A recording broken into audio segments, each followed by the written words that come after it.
mo'min musulmon odam har bir holatini Alloh taolo meni kuzatib turibdi, ko'rib turibdi degan e'tiqod bilan amal qiladigan bo'lsa, hayoti go'zal bo'lar edi. Bunga bir misol Hazrat Umarning o'g'illari Abdulloh ibn Umar roziyallohu anhu buyuk sahobalardan bo'lganlar. Shu zot sheriklari bilan bir safarga chiqibdilar.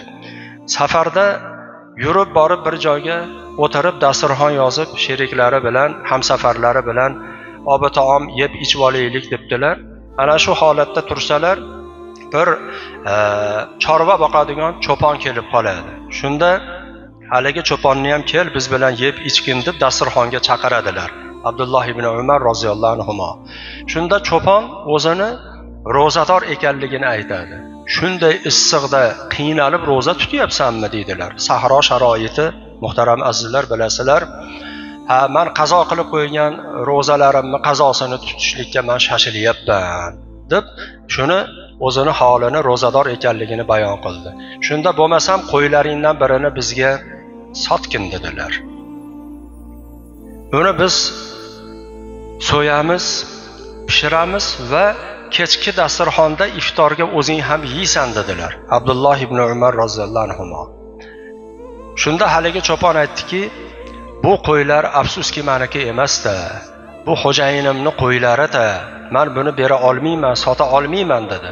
Shunda Abdulloh ibn Umar xo'jayiningga bo'ri yeb ketdi deb qo'ya qolasan, aytmay qo'yaverasan. Bizga sotib qo'yavergin, pulini o'zingga beramiz deb aytdilar. Shunda haligi cho'pon Alloh qayerda qoldi deb aytar ekan. Sahobaga sahroda birovni qo'yini boqib yurgan cho'pon Alloh qayerda qoldi? Alloh taolochi meni kuzatib turibdi-ku, Allohga nima deyman degan so'zni aytdi.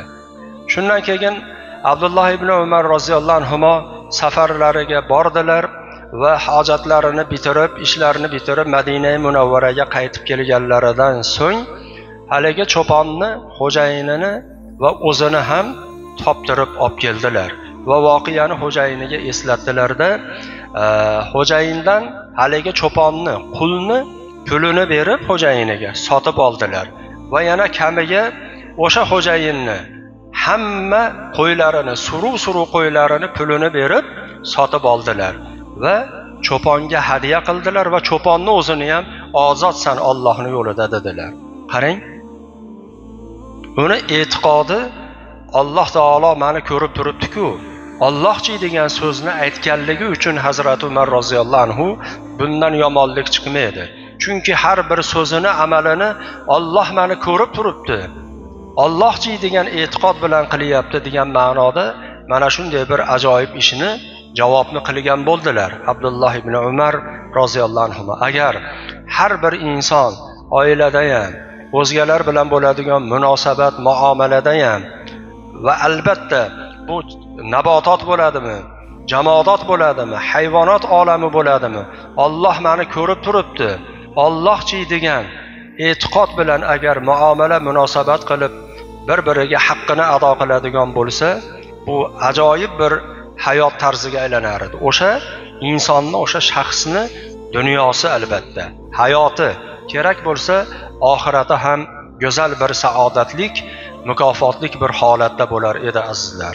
Bu albatta sahoba-i kiromlarning hayotlaridan keltirilgan bir bo'lib o'tgan ibratli bir voqealardan hisoblanadi.